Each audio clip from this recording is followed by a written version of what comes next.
alter one kite. I'm already into the 420, damn it. So what are you doing? Nothing. Nothing? Why not? Trying to get on this Lifestyle Radio website. Sounds like a cool website. Yeah, it's alright. Oh, wait, I might have it. You might have it. You're listening to Lifestyle Radio. The opinions expressed during this show are those of the individual participants and do not necessarily reflect the opinions of their associated organizations or Lifestyle Radio.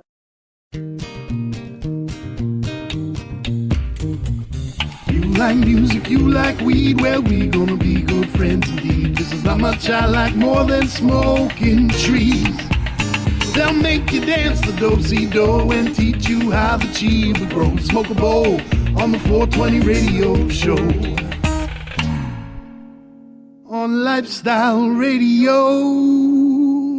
But we're a bunch of idiots, so we didn't, and you didn't sing. Hey, I wasn't gonna. What was that, okay. Marcel? No. I said I wasn't going to sing. Oh, well, that's what vodka does when you drink it. No, not vodka gin. I don't like vodka martinis. Gin martinis. Yeah, me So, too. This is the 420 radio show. Hi, how are you? Or how high are you? I'm here. How high are you? I'm at Club Shatterizer. So you're Al and high. Matt, and they can hear you. And so you're high and getting higher. Probably. Yep. Yeah, and I have to try. I'm trying to train myself. My new computer is actually a touch screen, so it's a little bit easier for me to, if I remember. Hey, I got a Shatterizer question. No, I got a dab question. Dab question. Do you want to ask Dab them? question. Dab and- question. Okay, come on over. It's a dab question and a Shatterizer question, and it's a personal opinion question for everybody here. Well, I'm giving the mat. I'm giving the mat to Mike. You're giving the mat to Mike? All right, Mac. The question is, if you're doing dabs, is it better to stick with the same strain all evening, or is it better to switch to different strains as you go along? I try and switch it up personally, but I think it's just personal preference.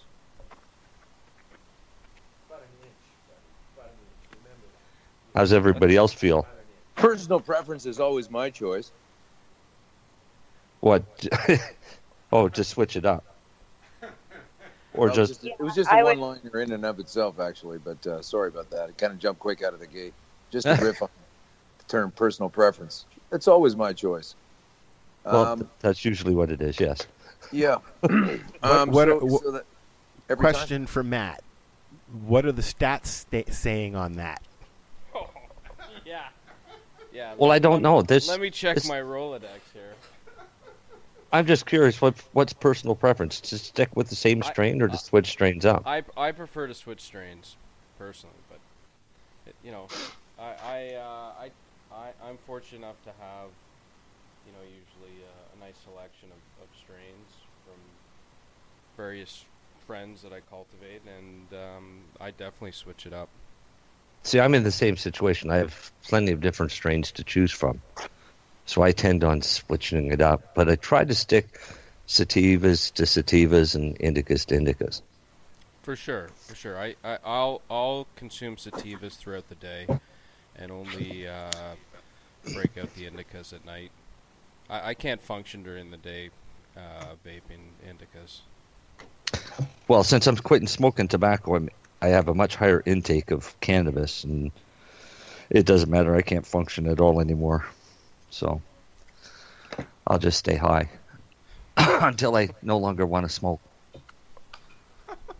So it seems to be working. What are you doing, Alan? How are you doing? I'm doing okay. How are you doing? I'm doing good. Welcome to Club Shatterizer.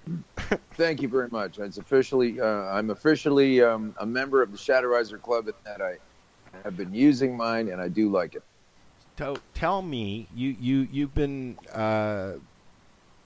you went through the whole process. You had cancer, and you used cannabis, and take us on a little ride, bro. Take us on a little ride, okay. Well, it's not a fun ride, but it gets interesting later on. But basically, my 2013 was a story of deterioration. And unfortunately, coming at it from probably some of the best health of my life. I'd spent the previous couple of years in showbiz, and I wasn't working very much, and I decided to take some classes and just sort of change my look, and I was bigger than I was. I was going to the gym regularly, like almost every day, 4 or 5 days a week, and for 2 or 3 hours at a time, really getting into it. And then at the beginning of 13, it feels like I popped a rib, and it didn't quite heal, and that was strange at the end. Was that? Sorry, Al. Yeah. Al. Oh, sorry. Which sorry, Al? But Al, can you mute your mic for a sec? Looks like you did. Okay, sorry. Continue, Alan. Okay, so I don't know where I got left off at, but I was in good shape is my point. I'm sorry? Sorry, you said it felt like you hurt your rib? Yeah, I hurt my rib, and I pulled it. I thought I pulled it in the gym, not warming up properly or something, and I had pulled a rib or ligament in my rib or something, and they're hard to heal, and you can't do anything about it. You just have to wait. So towards the end of the 6-week healing period, 2 to 3 weeks in, it doesn't feel like it's getting much better. In fact, worse, and then it was getting worse, and then as it deteriorated, and then I was getting to the end of what the 6 weeks of healing would have been, and I had even more pains in different areas in my rib cage, all in the back, and it just felt like the same injury had replicated itself several times, maybe 6 or 7 different spots, rather than the one problem going away. And soon after that, I started taking over-the-counter meds, not opioids, thank goodness, but Excedrin, Anacin, Robaxacet, any of that stuff, and I would just rotate it around. And none of that was doing me much good. It would help a little bit, but and I was just hoping to get better. And then by June, I thought, okay, this is getting nuts. I have to go to a doctor, and that began my saga of trying to find out actively why it wasn't healing. And the tests they were running were not showing anything, unfortunately. Went back in July, same thing. Got recommended for a urology specialist out of Mount Sinai Hospital in Toronto, and same thing. Told me a few things that were interesting about my urological system, but not one of them included that it had prostate cancer. And I just continued to deteriorate in a state of fear and worry and not knowingness, and it was a creepy time, that's for sure. Anyway, then I had a drink on my birthday. I had a couple of beers on my birthday, and that was in November. And I shouldn't have done that. It really. I'm not recommending people don't drink or whatever. This isn't a puritanical review. I'm just saying that at that time, my kidneys were not tolerating any kind of anything like that. And I had a really tough time on that day, on the 5th of November. And it took me a couple of days to recover from it, needing to go to the bathroom furiously about every 7 or 8 minutes. And that's a drag when you need to go to sleep, but you're doing that for about 15 to 17 hours of needing to go to the bathroom horrifically bad, and then you get into the bathroom, and about an eyedropper's worth came out, each time, and it was just brutal. And I thought I was going insane at that point. I really did. It was just like, I can't get to sleep. I can't pee. Nobody knows what's wrong with me. I'm in pain all the time. What the fuck, And so anyway, I just kept riding it out, and then on the 20th of November, I woke up with what felt like 2 rebar going through my lungs, just pulling me up out of bed, and it hurt like an unbelievable amount. Terrible weather, awful cold, freezing stuff, listening to the radio. CAA, the auto guys were boosting everybody all over the place. It was super cold. And I didn't even want to risk a cab or an Uber or anything. So I managed to waddle over to the train station and get downtown and get this diagnosis later in the afternoon on the 20th of November, 2013. There was aggressive advanced stage 4 cancer that had already metastasized into much of my skeletal structure. And the gentleman there eventually informed me that whatever they did was going to probably, take out my hair, whether it was chemo or radiation.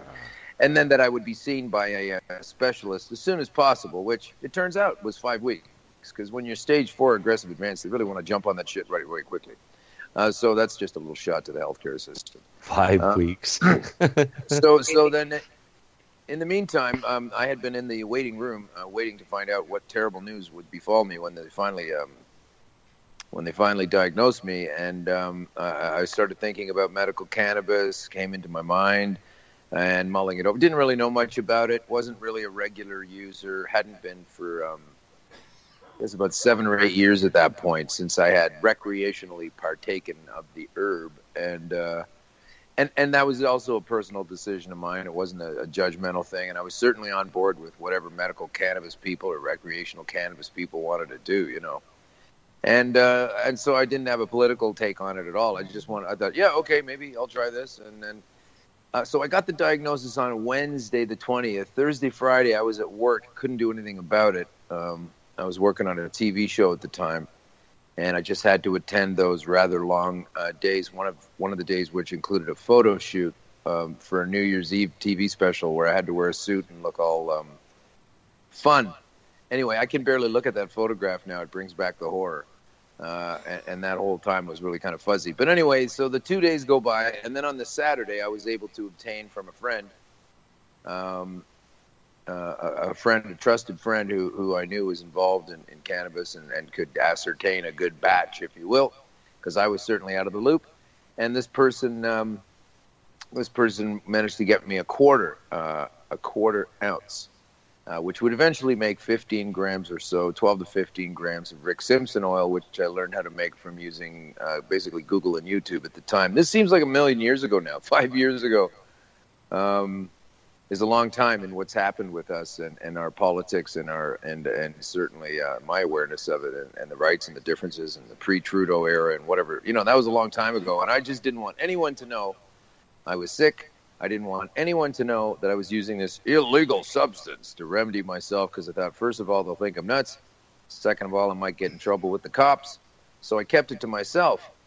And over the first 3 days of taking the tiniest measure of this oil, a pinhead, I call it. That's some people call it a half a rice grain or a third of a rice grain, but pinhead looked good to me. And it was the tiniest amount, and I hadn't been, smoking or partaking for a while, and I did get a little sensation out of it. It did put me down heavy to sleep. This tiny amount, it did make me hungry, which I had not been very much. And after 3 days of doing that, just little pinhead, about an hour before I went to sleep, on the fourth day, I realized I did not need my morphine that had been prescribed to me to take for the pain, that I'd been suffering. And amazing, because not only was I trading away the morphine on those 3 pinheads, it's also the summer of over-the-counter meds, your Excedrins, your Bufferins, your Anisons, your those things. And there's 3 little tiny pinheads of this stuff. And I was like, shit, I'm out of pain. I'm out of pain. Like, I was still a friggin' mess, don't get me wrong, but it didn't hurt, right? None of this hurt. And then I started to increase the dose slowly, as you're meant to do with this particular course of action that does so fucking work. Government, stop telling everybody it doesn't. And it deserves a try at the very least, especially when they told me 5 weeks later that my numbers had been basically cut in half, my terrible, awful numbers. I won't bore people with specifics, and you kind of get lost with numbers when you're doing jokes or stories. But they were too fucking high. And when I took this stuff, they had basically been cut in half in the subsequent 5 weeks.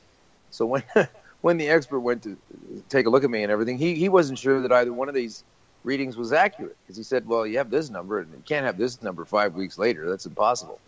At that point, I was already well aware it's not only impossible, I knew exactly the culprit as to why this was happening, the wonderful friend, marijuana oil.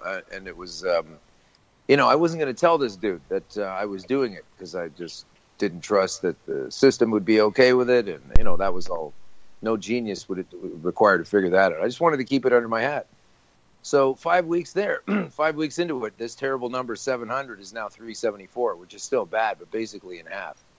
And about as incredible as pushing a roller coaster back up the hill with your bare hands. And the momentum of it getting out of control that's in the disease's domain. When you're pushing it back the other way, it's a lot harder. So it's even more incredible that it went back anything at all, never mind virtually half. And I knew I was onto something based on what I was reading. So 5 weeks later, when this guy told me, you don't have any options. We can't use chemotherapy on you. You're too far gone. Unfortunately, radiation, and there's nothing to do surgically, because we can remove your prostate, but there's no point. It's never going to work again. It's cooked right out, and you'll just have to be recovering from the surgery. So, you might as well not get the surgery. There's nothing they could do. And they were emphatic about it. And then I'm taking this oil and I'm feeling better and better the whole time. I can't tell you how much I felt better between the diagnosis date on the way to this expert meeting. I'm sure he was expecting to see me in a lot worse shape than I was.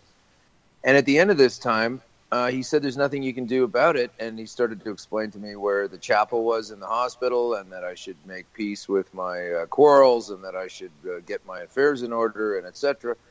And I just stopped him and said, are you telling me there's nothing else that can be done or used in this fight? And he said, no, I'm sorry, there is nothing else. And I knew he was wrong, because I'd already been improving for 5 weeks and tracking it and noticing it. And there was no better indicator than the reduction of pain to zero and the increasing of mobility from horrible to a lot better than it was. Nowhere near normal, but I was on the upward trend instead of the downward trend. So I kept using this stuff, and about 6 months into it, I'd be going to see this guy every month and getting blood tests every month, and also taking a substance that they had, because I doubled down. I was afraid. It's a substance that it suppresses testosterone production, testosterone being the fuel, the gasoline to the fire, I guess, for prostate cancer. So between the two of them, seemed to be handling it pretty well. But he still was thinking, like, it's not going to last that long, maybe 5 or 6 months in your case. And the last 5 or 6 months is going to be uncomfortable for you. And then I would be on morphine and basically just help me ease on out. And that's the phrase he used. Wow. We will help you ease on out. And I looked at this Nice guy and said, choice do I of look like words, the kind of guy that eases on out? What's that, sorry? Nice choice of words. Yeah, that's what he said, ease on out. And I said, do I look like the kind of person that eases on out of anything? And he just kind of laughed and said, well, that's the kind of attitude you're going to need to get through this. And but my how long attitude ago was this, Alan? This was November 2013. And then the November 20th of November 2013 was the diagnosis. And 5 weeks later, between Christmas and New Year's, was this assessment that there was nothing I could do. And that... So 2 years before you got diagnosed, I was going through the exact same thing. Whereabouts? In Nova Scotia. But it wasn't cancer. Oh, what was it? I had a rare form of MS that I started. So they sent me home, basically said, there's nothing more we can do for you. Yeah.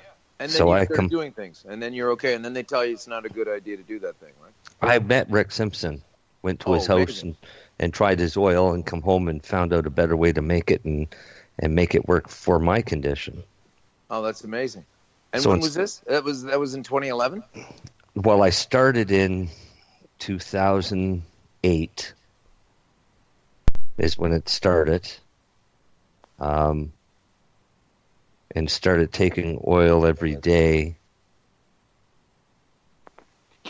2009, September of 2009, I started ingesting oil every day. Wow. And have ever since. Good for you. Never heard of it at that point. I had never heard of it at that point. Rick Simpson oil, cannabis oil. I was a smoker. I smoked pot for a while, and then I didn't, Well, I live about 10 miles from Rick Simpson, so. Oh, that's amazing. It At wasn't the time, hard to- He doesn't live there anymore, right? No. That's too He bad. moved away. I don't blame him. He moved away. I think Yeah. he's somewhere in Europe still. Yeah. So just to wrap up, I mean, basically what happened at the end of that time was that I knew at December when I asked this doctor, and he said there's nothing else you could do. And meanwhile, I was already doing something else and getting great results that he'd already said. He can't understand why I'm looking and feeling so much better now than when he's meeting me from, according to his paperwork, I should have been way closer to the grave by then. And so about 6 months in, I told him what I was doing. Because every month I would go in and get my blood numbers, and every month they were improving. And eventually my prostate, the PSA count was in the pocket of like 1.1, 1.5, and 0.1, and he couldn't believe it. So come July or June or July, 6 months into knowing this guy, and not liking him very much, by the way, that factors into it later. I just said to him, I think the reason that you scratch your head every month I come in here is that I'm taking this oil. And it's cannabis oil, and he just immediately said, "Oh, that's not a good idea. We don't know much about that, and I can't recommend it. It could be dangerous." And I'm like, "Okay, so you're gonna leave me to the ravages of stage 4 cancer? There's fuck all you can do about it. No, by the way, I can't understand how well you're doing, and don't do that one thing that's causing it." So this got back up about the medical system almost completely and entirely at that point. You might want to call it a conspiracy theory. I just call it a retelling of what happened to me, and based on the advice I was getting. It's like if a stockbroker decided to tell me to stop investing into some company where before this I was totally broke, and then all of a sudden I was making a shit ton of money, right? I was like, what are you talking about? I'm going to keep doing this. And so it has gone, and through the course of not quite finishing the first course properly because of cooking it in my home became a little more difficult. I was obviously cooking it quarters at a time because that's how I had to do it. And the last quarter was a little too warm, a little too nice, and a little too stinky for my neighborhood to have that wafting around. I don't have all the equipment and everything, so I didn't finish it. And but I felt like I'd done pretty well and was doing okay. But it turns out I had to keep going back to it every once in a while. And then I had a bad batch. Which I found out later. And the bad batch was a drag because what I mean is it didn't have high enough of the anything, I guess, in it. It was shit weed, if you will. And it wasn't helping me, and the cancer was coming back. So I crashed really hard, way harder than the first time. And I thought, okay, that's it. I'm done. I had a nice little couple extra years on there, but I guess it doesn't last forever.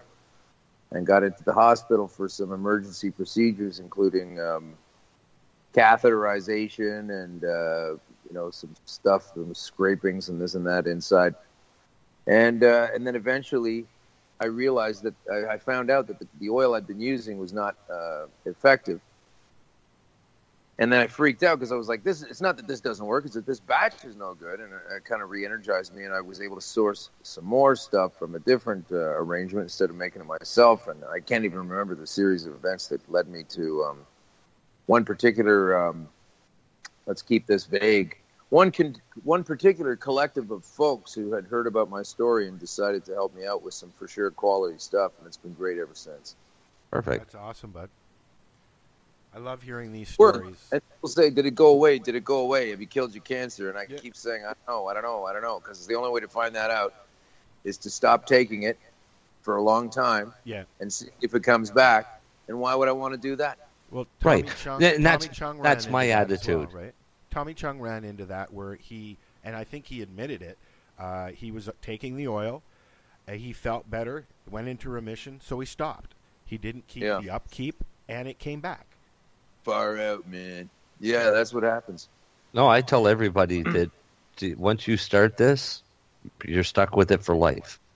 No, I don't think it's a problem because, listen, I don't know if everybody is stuck with it for life. I don't know that because I don't know what it's like if you're stage 1, 2, 3. It's not worth the chance because there's a lot more illnesses and disorders that we treat with it. Totally. Other things as well. You might as well get on that. It's like, in a very limited sense, it's like the diabetic who's told, you can have a totally normal life, you just got to keep jacking this insulin all the time. Yeah. And maybe you feel like you don't have to do that, and then you don't do that one day or two or three, and then you get into a real mess. So I don't want to take that chance. I don't feel like it. It's not worth it. Recently, I've had some differing numbers here and there, and I realize I've got to change some things and double down again. But the point is, the people that will continue to mock this or think it's just like a lie or something. The point is this: the entire concept of killing cancer and nuking it out of your body and cutting it out of your body. This way of even looking at your opponent or your situation is already outdated on its face. And this stuff is 100% for sure, despite what my doctor said, my guaranteed death date, despite the recommendations against it, despite the prediction that the second time I was really low, I was also going to die 100% for sure. I'm already 3.5 years past my guaranteed funeral date. Everything's a bonus now. If it consumes me over the weekend and I'm gone by Monday. 3.5 years past your expiry date. See, he's got the same attitude that I did when I was doing this shit. This is awesome. I love this. You're guaranteed to go. And so every single day, if I wrap it up on Monday because I implode from cancer, I will still have won in my mind. This gives you an incredibly liberated mindset. And so I just feel like I'm just going to keep doing it. And guess what? If it turns out that I don't actually need to keep taking it forever, that's fine. I enjoy life with it now. It's very helpful. It's very good for coming up with ideas. And it just creates a completely different awareness as far as my educational intake is concerned, as far as my spiritual awarenesses are concerned, and I wouldn't get rid of it at this point, even if they said to me, we have 100% absolute guarantee you don't have this cancer at all. It's never coming back at all. I say, cool. Where's my next dose? Yeah.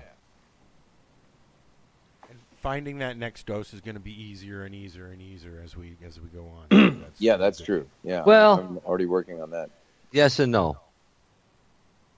Because ideally, you're still going to want to make it yourself, or it's got to come from a very reputable source. Yeah, so well, it's going to be both, isn't it? I mean, Yeah. I like growing things in my garden and things like that and having food, but I also go to the store. So I don't want anything in the way of it. I don't want governments that, well, we haven't figured out the liquid aspect yet, so we're not going to allow you to have this. Fuck off. I'm taking it. I'm not asking permission. I'm just going to do it.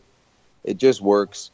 I'm tired of being told by a bunch of people who have never tried it, don't understand it, are probably being purchased by the monies from its rival not to accept it as a thing. I mean, if you listen to the senators kick that story around, did you hear those senators that went down and talked to Jeff Sessions in the States and then came back up here with all their selves in an uproar? I mean, I'm just done listening to any of those people. I know what I'm talking about. I know I wouldn't be here without it, and I'll never stop being a staunch advocate for it. And I'll still be correct even if I die consumed of it on the weekend.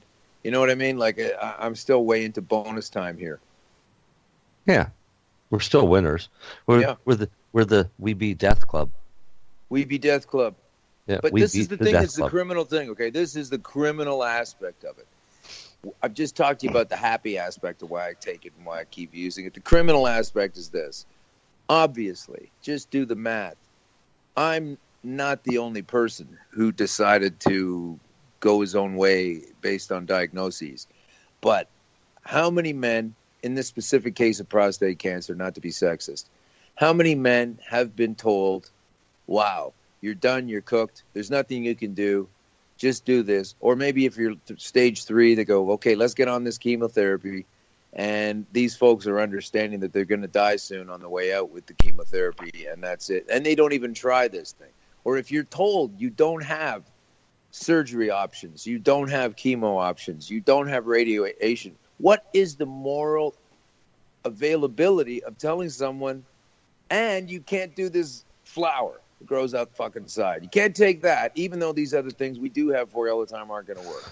Like, that mindset is horrible to me. And the fact that I'm sure tons of men have just gone, oh, God, okay, well, and then they pick up the phone and call their wife and say, gee whiz, honey, doc says I'm going to die. We better go to the lawyers and drop a will. And they just get on that bandwagon, that mindset, that belief that this genius in the white doctored priest robe, who's the intermediary, like a priest between you and God, the doctor priest is an intermediary between you and the nature source of understanding these things work. And so it's the same thing to me. And I just don't, I can't even fathom and I can't even tolerate, and it makes me furious every time I think about how many, just in my jurisdiction, how many thousands of men have been sat home. There were guys in that clinic waiting to get shots and getting ready to die in that clinic when I would go there every month, and I'm sure that I wasn't. I'm sure I was the only one with the attitude I had. I used to walk in there with my bicycle, fold it up, and put it up against the wall at the boot tray in the middle of winter. I mean, I'm sure I was the only prostate cancer stage 4 guy riding around the city on his bicycle. So I just don't hear them when they come up with the, well, we believe that it's dangerous and we believe that it could cause. Fuck your beliefs. Your beliefs are erroneous. Okay, and they're only beliefs. They're not facts. I'm sitting here a living example. I'm a fucking walking laboratory that this stuff can and does work. And sometimes you just have to go with your own self. Are you still on the maintenance? Oh, yeah, sure. I go off and on it. I go off and on it all the time. I'm into a little experiment right now that I'm not going to talk about at the moment because it's brand new, and I just started involving myself with it because I'm always experimenting now with different means of ingestion. Sorry to tease you like that, but we could talk about it another time. The big thing nowadays is the suppositories. Suppositories, that's right. Yeah. And I say if politicians don't like that, they can shove them up their ass. It's a shitty subject, but we like to talk about it. My patients love me. How do you make yours, or where do you get them? I make them, and I don't tell people my recipe. Okay. But they are very, very much adored. Okay, well, I'll tell people my recipe if you want to hear it. Most recipes are simple coconut butter or like cocoa butter and cannabis oil. Yeah, that's it. Yeah. I also put a little spearmint toothpaste in there for the pick-me-up.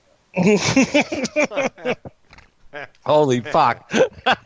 Yeah, okay. Did you spill yourself there, Marcel? Oh, man, I almost choked on my drink on that one. Fuck. That's, Well, if just you're gonna- puckered my asshole right up, too. Well, I noticed that after a little while, whenever you take one of those coconut suppositories, I always tell people, you're going to feel great in 40 minutes, that's for sure. But be sure to have a handkerchief or some kind of a Kleenex or whatever. Otherwise, you're going to have a little leakage. And, if that happens out in public, you'd rather it smell like a Listerine belch than some kind of a chili festival backdoor exit. On that note, I use a different carrier. Oh, what do you use? Pigeons? Yeah, pretty much. And it seems to have a much better, faster absorption rate. What does, sorry? What kind of thing? The carrier that I use for the suppositories. Oh, and that's the big secret. You're not going to share with us. Yeah, I can't share it with you. Okay. I have patent stuff happening here, so. It's patent stuff? So it's a made-up thing specifically for this? Yeah. Well, so we both had a tease on this episode. Everyone's going to be writing, what does he mean? What's the thing he's putting up his ass? Yeah. Plus, we have another patent that we've been working on for over a year with extremely good clinical trials. That's now just going through the final stages of process. Yeah. I heard Richard Gere cured his prostate cancer by putting a gerbil up there and teaching him how to use a bong. Yeah. all right. On that would do note, it. we have to go to a commercial. Oh, okay. And now a word from our sponsor. Are Are you tired of cannabis-laden rodents up your bum? We promise it won't be a shitty commercial. Yeah. It won't be. No, let's get straight to the point. Shoot it right out. It's a song, actually. I'm just loading bonus. it up. It's a song, and it's okay, great. The Tall Brothers. Tall Brothers. Yeah, I'm kind of high. But You are too? I am too. Yes, I am too. Okay. And I'm clicking away here, and I'm having a hard time. So just bear with me and talk. Come on, keep talking. Told us you that want we me were to going keep to commercial. We're going to go to a commercial because I'm figuring this out real quick. And then As we'll we're be back. talking about going to a commercial. As we're talking about. Okay, we'll be right back. This is the 420 Radio Show. We're live from Club Shatterizer. And we'll be right back. So what are you doing? Nothing? Why not? Trying to get on the Lifestyle Radio website. Sounds like a cool website. Yeah, it's alright. Oh, wait, I might have it. You might have it. You're listening to Lifestyle Radio.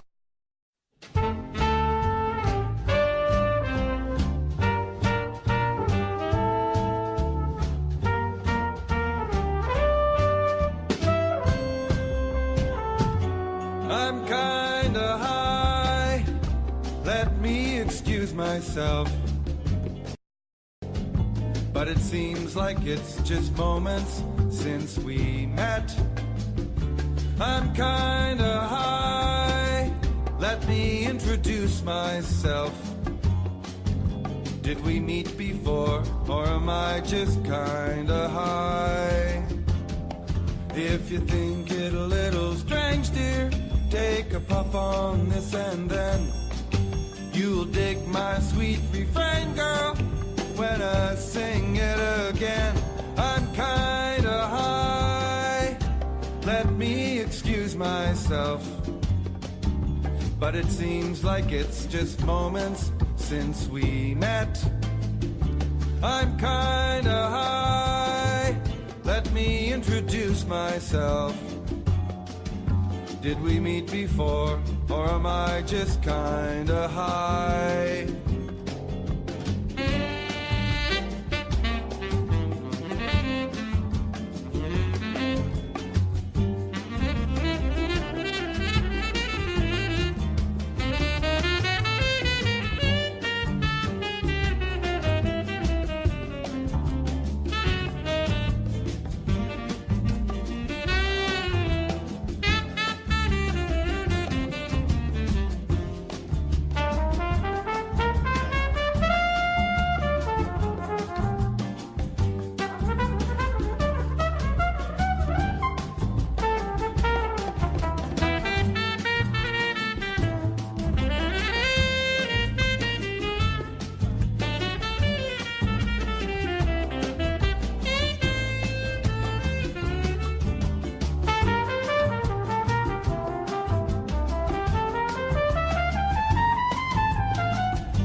myself. But it seems like it's just moments since we met. I'm kinda high, let me introduce myself. Did we meet before, or am I just kinda high? If you think it a little strange, dear, take a puff on this and then you'll dig my sweet refrain, girl, when I sing it again. I'm kinda high, let me excuse myself. But it seems like it's just moments since we met. I'm kinda high, let me introduce myself. Did we meet before, or am I just kinda high? Did we meet before, or am I just kinda high? Did we meet before, or am I just kinda high?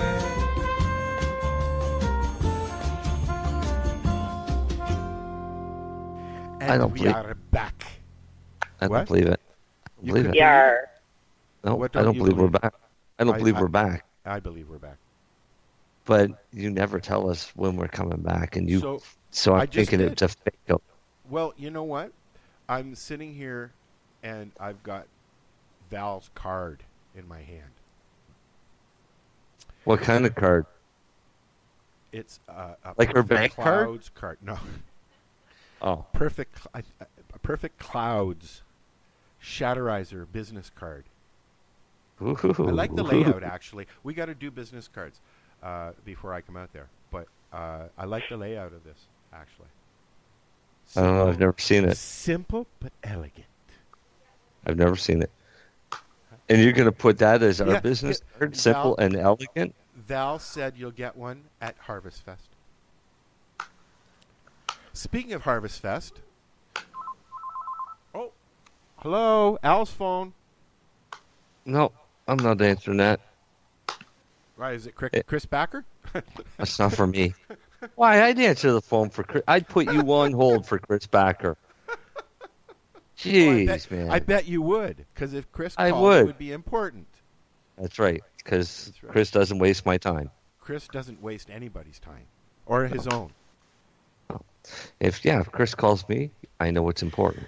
Speaking of Chris and what he does, is there anything going on? I'm taking a break from Alan's story for a second. Is there anything going out east with charges and Chris ends and all of that stuff that we should be kept apprised of?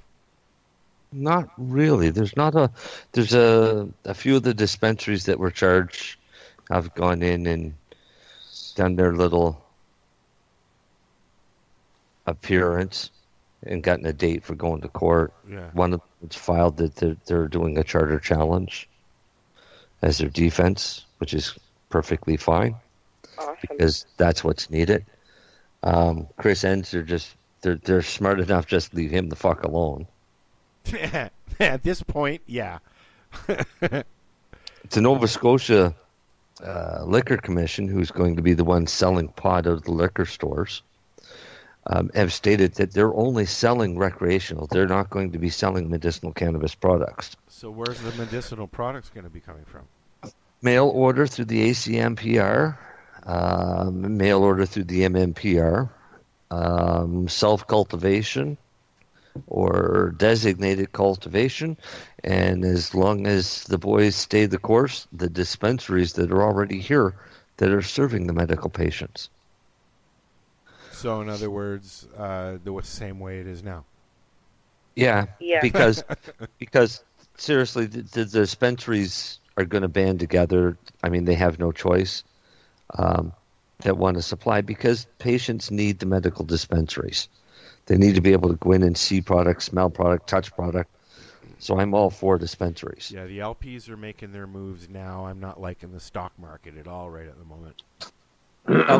LPs are making their move to supply the recreational market. Yeah, they are. And they're going to turn around and leave us medical people at the wayside, but our medical people have a system already in place. So, and we have a system that works. And with the micro-processing or micro-cultivation licensing coming up, craft growers could then be the primo suppliers for the medical cannabis community through the that's why dispensary. they're going in and buying them up right now. Exactly. Yeah. Yep. Mm. I mean, you can go out and you can spend millions of dollars to build a facility, but if you don't have somebody who knows how to grow pot, you ain't going to grow pot.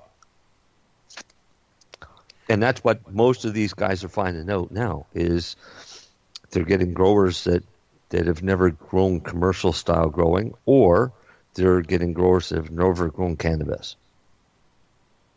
Yeah, not mentioning any names, but I did hear one licensed producer, their master grower was experienced in growing lettuce. Never grew cannabis in a day in his life. I know one that was. I know a master grower whose experience comes from growing trees, spruce trees and fir trees, to be precise, for the forestry industry. At least those are trees. Well, Yeah. I mean, But guess what? They still grow different because those things take 40 years to grow. yeah, fair enough.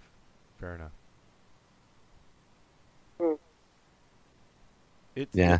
I mean, it is a weed. Yeah, Technically, it is a weed, right? Yeah, it grows like a weed. No, but technically, it isn't it in the category of a weed. I mean, it's a wild weed. Yeah, It's an but herb. How about this? it's an a herb. matter of where you are, because here we have dandelions and daisies and things like that, and we consider those as weeds. But there are other countries that those are actually imported as flowers for their gardens. Ron says, lettuce. How about Thank you this? for your comment, How about Ron. this? Am I still on? Yep. It's an herb like basil. You know? Yeah. It's a medicinal herb. Yeah. And Like, Ron, again, ethnic- he has a good point. Weed is not a weed. Okay. Yeah, it's just a it's a euphemism. It's okay. Yeah. It grows all over the place. It has that constitution, but so would a lot of things, given the chance. Yeah, buildings do that in the city. Yeah, that's true too. Yeah. Yep. So, I don't know where are we going to go from here, guys. I mean, you've been doing the comedy thing for a long time, Alan? Yeah, I guess so. Off and on. I mean, it's been rudely interrupted by this life-threatening disease. Oh, yeah.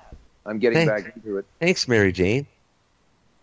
Yeah, it's. I'm getting back into it. I have been doing some shows, and they've been going pretty well. So I'm really hungry to get back. I didn't really want to get out of it, and it just.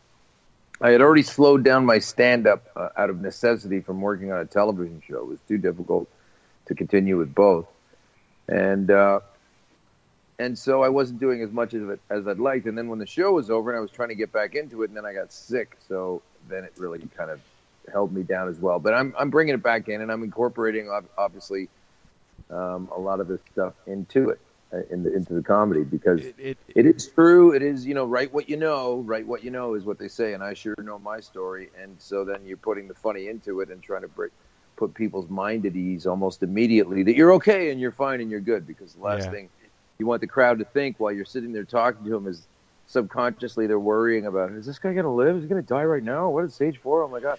You don't need that. You don't need that tape running in their head while you're doing your stuff. we had a few years ago, we had the pleasure of spending, I think 3 hours with Michael McDonald. Mike McDonald? Yep. Yeah, Mike, yeah. Yep. He's no longer, sadly. No, he's not. But he took the time to hang out with us one Saturday. I think it was a Saturday night or Saturday afternoon, wasn't it, Marcel? Yep. And afternoon. Yeah, and he was just starting to feel better. He was still sick, though. But he was still sick. He was actually in bed all day with us. So I mean, it was interesting to hear what he went through, and I mean, you hear the same thing over and over again, obviously, but Yeah. everybody's story is different. But at the same time, it was actually really good for him, even though Yes. I imagine it was exhausting. Mentally and emotionally, it would have been very beneficial for him to spend that time. Well, he had just started performing again, and Yeah. that's how we got him on the show. He performed at a thing that Laurie McEachern was at, and Laurie just walked up and said, "Hey, would you come on our podcast?" And he said, "Sure." Right. So, Anyways, yeah. So I'm going to change the subject now, Al. Okay. Because- Or Al. Only Al because and we Al. have Mary Jane to remind me of things. yes, Oh. I see it too. I see it. And she reminded me. Alan, Yes. what are the methods of consumption that you use for this medicinal herb? Well, primarily the oil ingestion. I put it. I take it orally, and I vape it, and I will smoke it sometimes, and I do insert it anally, and I do like to put it into. I do like to have mix it into my food. So you see notice how he said that real quick, and I do it anally, and then Anally? yeah. And then Oh, I don't mind talking about that at all. I'm just You know saying what? that. It is. If you were to be serious about it, Yes. it's a gross thing to think about having to do. But Why? There's a Why? huge campaign now that's basically helping a friend in need and getting past that and doing things like that and helping your partner engage in things like that. It also keeps everybody close, right? I have no problem with that. I mean, you only have to go to the second knuckle. Yeah, well, I was gonna talk to you about that too, Marcel. Can you explain that? Because a lot of people, I'm gonna get real fucked up, man. It's not No, the case. You you'll- can if you want, though. You can, because you can add copious amounts. Yeah. But how it works is it goes into the bloodstream through the fine mucous membrane that is your rectal column. At a fine mucous membrane near you. And what it does is it goes into the blood that has just left the liver and is being carried to all of the other organs in the body. So you're getting all of this cannabis-rich blood now surging through your body. And by the time that blood comes back full course to the liver, there's not enough THC left to be converted to hydroxy 11-THC, which is what gets you high. So suppositories are an amazing route for medicine because, one, you can take massive amounts with very little psychoactive effect, if any at all.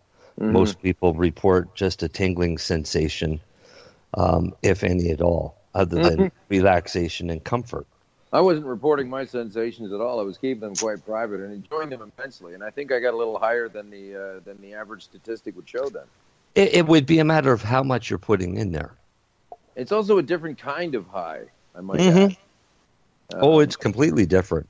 It's a strange thing. Like, I don't know if I'm not a big time drinker, but I used to drink, and I used to drink more often. I used to drink a lot of things, and certain things will give you a different kind of drunk, won't they? Yep. That, tequila drunk is different from a beer drunk, is different from a sake I drunk. don't do gin at all, ever. And you don't do gin at all for that reason. It goes great with vermouth and olives. That's right. Lemon, that's what they call it, Gin is fancy rum. something I will drink alone. You drink alone. Oh, okay there, George. Not even George Thorogood would do that. No, well, that's why I don't He's drink. going to drink bourbon, whiskey, and beer, but not gin. I like gin. Reminds me of Christmas for some reason. Yeah. Good old juniper berries. Once again, back to nature, right? Like all Mhm. this stuff. You have to use it properly, though. But yeah. Yep. But yeah, so that's interesting stuff. I mean, I don't know what kind of ways you take it. You have a secret delivery system that you're not going to share. Okay, fine, but that's to do with Marcel No. uses a baseball bat. I use I Yeah. use capsules. I don't bother with suppositories. I don't need them now. I basically take a maintenance dose of capsules as Okay. well What as does that mean? What does that mean in dosage, like amount? I probably take about 1 gram of oil a day. Okay, A gram now. a day, right? Yeah. A gram. That's my maintenance dose now. That was my peak dose when I was going at it. You know, you build up to a gram a day on Rick Simpson, and then you're just taking a gram a day after you've ingested the first gram. Takes a couple of weeks, and then as you're up there, then it's just a gram a day. I guess you can take more. Other people take more, I suppose. I was trying to repair a lot of neurological damage. Right. So once I got... Still talking suppositories here? Pardon me? I'm just kidding. I was making a reference to suppositories and neurological damage in the same sentence. It's kind of funny, but anyway. So once I figured out how to make this stuff work for me, then I just basically got better. Then I was able to cut back. As what was happening was once I started getting really high, I realized that I had enough damage repaired that I could start cutting back the oil that I was taking. Because the more messed up you are, the less high you're going to get? Is that the premise? Yeah, pretty much. It's how it seemed to work for me. And it seems to work for a lot of patients that way, that ones that really need a lot of cannabis tend to not feel the psychoactive effects as much. Well, you get over that. There is a plateau that you go over. Right? And I unfortunately myself, it's a bit of a roller coaster because you get up to that plateau where you're kind of just going about your day instead of being stoned all the time, and then you run out, and then you've got to build up your tolerance again so that you get past that being stoned all the time, or that high is disappearing effect that most people don't like when you're smoking the same thing all the time, right? But see, I was going through 3 grams of oil a day. Yeah. And never getting a buzz. For me to get a buzz, I'd have to stop taking oil for 3 days and then go right back to the full dose. Then I'd get high. And you've just started smoking cannabis again, so you're getting high again, right? I'm getting high now because I'm quitting smoking tobacco, because I always smoked oil and tobacco. But because I'm quitting smoking tobacco, I had to switch to something, so I switched to pot, which really tastes bad, but I'm forcing my way through it. I'm smoking some cherry pie, and I can't remember. I'm smoking Gorilla Glue number 4, and it's amazing. But yeah, I like that. I've tried it. This is Mr. Kush, and it's cherry pie, and I'm liking it. And you guys like it? Oh, yeah. Both the Shatterizer people say it's delicious. This is the first time I've tried Mr. Kush. Oh, you're smoking Shatter, though. Yeah. Yeah, no, see, I just swapped out tobacco joints for pot joints, and that's why I'm smoking Gorilla Glue number 4, Bud. But you're not using your Shatterizer as much? I am. It's just in my pocket, my jacket, because I had it out with me today, and I haven't bothered to get it yet. Oh, I thought you were just glad to see me.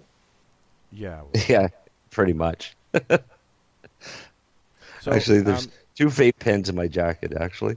Before Mary Jane has a conniption fit, we wanted to talk about this weekend. Are you going to the GMM, Alan? No, sir. I have not been able to get down there. Here's the thing: I had to get out of town on a family emergency. I was booked to be at the Marijuana March, and I was going to be there. I was booked to be a speaker there, as a matter of fact, and I was going to have some time to speak at that thing, whenever that was going to be, and I do support it, and I hope everybody goes, and let's get the message out. But I'm not even in Toronto right now. I had to leave town for a bit.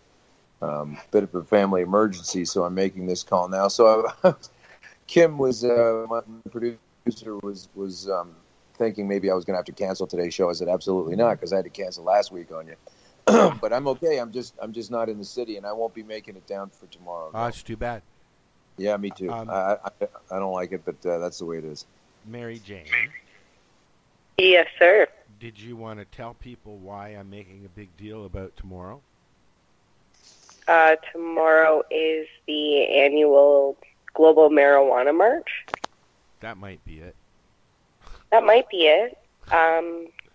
Anything else happening? Yeah. Queen's Park. Well, it's like you said, it starts at Queen's Park, goes back to Queen's Park, and there's stuff happening after it's Sensible Ontario, right? Yeah, they're having a rally there from, I believe, 4 to 6. Now, So people are going to start gathering around high noon, Yeah. and then the walk starts at 2. It should take us to about, 3 o'clock. It takes about an hour to walk around the block there. And then it's really chill atmosphere. You get to hang out, meet some cool people, learn some things about C-45 and what our government is calling legalization. and we're going to be down there with you, kind of. Well, you'll be with Al. Yeah, I'll be down there. Al Graham from the Pace Radio Show is going to be up there as well. Yeah. And I'm sure that you guys will run into a lot of people down there that we know and love. Yeah, for sure. Yeah. I'm hoping that people will stop and come over and say hello, as they generally do. So Yeah, they we have a lot of. do. We usually get a lot of quick interviews. Even Al goes and talks to people on the way, on the walk, right? It's kind of because he gives them no choice. Yeah, He shoves a microphone in their face and says, "You're live on air. What do you want to say?" It's awesome. But Val and Matt are going for their first one, right? This is their first one. They're going down to Toronto. With Al? Well, they'll probably run into Al and Mary Jane, yeah? Yeah, he'll shove a microphone in your face. Mine's attached to my headset, so that means I'll have to get right up close to people. So I don't know if that's going to go over too well. Oh, you got a cold, don't you? No, I'm over that now. Yeah. Oh, so you Thank won't you. disease them up or anything? No. No. Maybe they'll be a little more receptive to you. Yeah. Now that you don't have a cold. Hey, did you guys hear Trudeau vows that cannabis is going to be legal by next summer? Are you serious? Did he just say that? Yeah, Oh, yeah. it No, I just didn't came hear that out. at all. Yeah. Even despite them urging the delay of up to a year, he said no. You know what? Yesterday I saw something posted. First it was Trudeau said we might have to wait, and then no, he didn't, and then he promises, and now he vows, and it's like, we're not going to know what's going to happen until it fucking happens. Chill out, people. Yeah. Well, the thing is this, right? Who keeps making these proclamations and then they change them? So let's put Justin aside. So a slightly different topic. You had Doug Ford the other day. This guy's running, for those who don't know, he's running for the Conservative Party leadership of Ontario. There's an election coming soon. And his brother was the outrageous mayor of Toronto, Doug Ford. So that's, you're caught up. But this guy here says that about a month ago, or maybe 5 weeks ago, you folks remember that he said that he wanted to dismantle Kathleen Wynne's Ontario plan and leave it to go to the private markets, etc. And he had a whole different vision for it. And I was thinking, I can't believe this guy is saying anything that makes anywhere near any sense, but I still don't trust him. And then the next day, he recants the whole thing and says, no, we're not doing that. It'll be the same thing and whatever.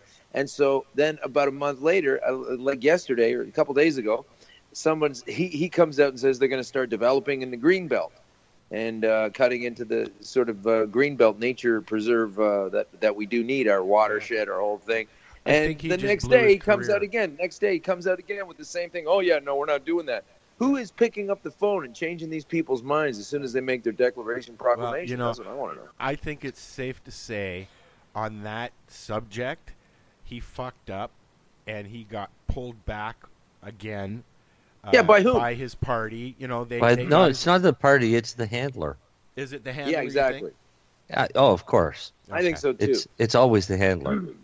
Fair enough. Because these guys can come out and say this, and as soon as they say it and it gets retracted, you know it was the handler. But the thing is like, okay, so let's just stop right there for a second. That's what's fascinating to me. So you're saying it's the handler doing that. We don't even need to get specific, but it is somebody else. So how about that person is the person who runs for office, the actual influence maker, the actual decision maker. Why don't we have that person running for office? This to me exposes the blatant puppetry of basically what politics is. Because look, if you agree with Doug Ford or you don't agree with Doug Ford, whatever the hell he's talking about, he said one thing and the next day he 180'd it. So the person who can make him 180 it, that's the real power behind the political movement, right? Not just, don't say that, say this. Don't say that, say this. Unfortunately, very likely that the puppet handler is a collective. Yeah. Well, with no one head that could be the one that running for parliament. How does the collective then? Tell me how a collective contacts the guy immediately and overnight he does a complete 180, no bullshit, and like talk about negotiation. It was very successful for that one side. I don't know, man. I think it might be one of those old-time Bay Street clubs where they sit around and drink, and they've been Tories for like since the 1880s down at the Bay Club and the whatever those businessmen's clubs are down at like York and Adelaide Street downtown Toronto. Those are the guys making the decision. They just let this guy run around and say whatever he wants to say as long as he's carrying out their agenda. And as soon as he beaks off into his territory and it's not to their agenda, they just immediately can yank him back into line. Boom, boom, snap him right back in. Yep. The power never changes, just the face of representation does. Right. That's why Trudeau's begging. You know how this shit works. I do know how it works. I mean, I got to say, like, go ahead and argue it if you don't agree. But, like, listen, Trudeau was saying about 2017 being the time when it was going to flip. And there was a lot of talk at the time that, the laws were going to change. Everybody believed it in the election. And in 2017, it was going to flip over on 420. And then it was like, no, it's actually going to be Canada Day. And then, no, it's actually going to be the following year. And now they're going to say it's going to be the following year. I mean, I don't have that much time to wait. This is the thing. When I got busy with my oil stuff, I looked at the paperwork to be AMCPR or whatever the hell it is, and I was like, this is going to take too long to come in. Even if they say yes, I don't want to wait this long to get my oil to pull me out of this jam that I am very quickly falling out of, Yeah. You just have to take some autonomy with a lot of these things. You can't rely on this collective all the time. That's the worst thing is the wait times right now are extremely detrimental to patients. Oh, for sure. I mean, I wouldn't be here if I was playing ball because they still don't have it in. You're saying maybe next year it's going to happen. And even if it does, it won't be the oils by then. I took but 22 weeks to get mine. The legal market is still not going to be advantageous to a patient because, one, it's going to be cost prohibitive for sure. Yeah. And you're only going to be limited to so much per visit to your dispensary. Yeah, so limited to so much. I mean, and then what if they don't have it that day because there were mites or there was something else and your dealer is only this particular one? And if Loblaws is out of your produce, they won't let you go to Sobeys, right? Yeah. Ridiculous. It's going to get that silly, I know, eh? It is. It's going to get retarded. So listen, folks, I think it's time to take a pee break. Okay, sure. And we'll be back in about 5 minutes. This is the 420 Radio Show. We're talking with Alan Park. And we'll be right back if I push the right buttons. Are you looking for cannabis news, education, and people's opinions? Are you looking to learn what Canadian and international cannabis advocates are doing, not only now, but what got them to this point in their lives, and what does the future hold for them? Do you want to learn how patients are using cannabis as their daily medication, or learn how their cannabis use helps them with their medical condition? If you answered yes to any of these questions, then I'm going to suggest to you to tune in to Lifestyle Radio.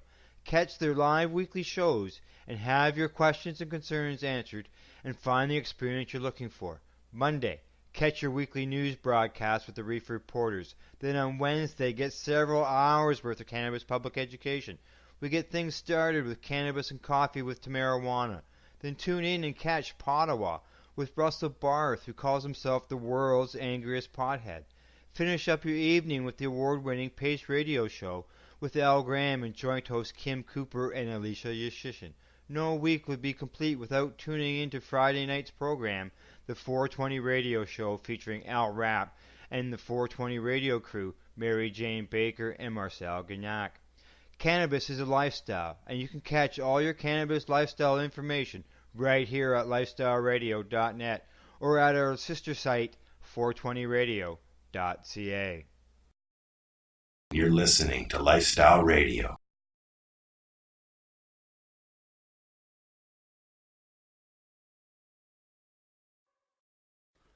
I got the munchie blues.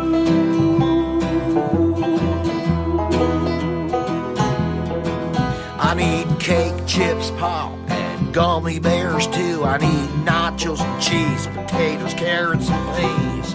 Gravy on my grits, barbecue ribs. I love licorice, the one they call nib. Twinkie, twinkie, twinkie, twinkie, ding dong. Twinkie, twinkie, twinkie, twinkie, ding dong. Twinkie, twinkie, twinkie, twinkie, ding dong. Baby, I love you. Twinkie, twinkie, twinkie, twinkie, ding dong. Twinkie, twinkie, twinkie, twinkie, ding dong. Twinkie, twinkie, twinkie, twinkie, ding dong. Honey, I love you. Cookies and cream, what a dream. I'm your Burger King, I'm your Dairy Queen. Then I'd go down east and eat a big lobster with some special sauce. I want an extra large pizza with extra pepperoni. I love lasagna, I love macaroni. Linguine, fettuccine, ravioli, and bologna.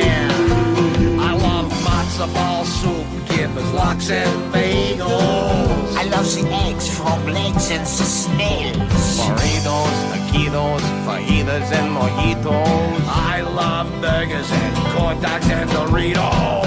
Twinkie, twinkie, twinkie, twinkie, ding dong. Twinkie, twinkie, twinkie, twinkie, ding dong. Twinkie, twinkie, twinkie, twinkie, ding dong. Honey, I love you. Twinkie, twinkie, twinkie, twinkie, twinkie, ding dong. Twinkie, twinkie, twinkie, twinkie, ding dong. Twinkie, twinkie, twinkie, twinkie, ding dong. Baby, I love you. Twinkie, twinkie, twinkie, twinkie, ding dong. Twinkie, twinkie, twinkie, twinkie, ding dong. Twinkie, twinkie, twinkie, twinkie, ding dong. I love you.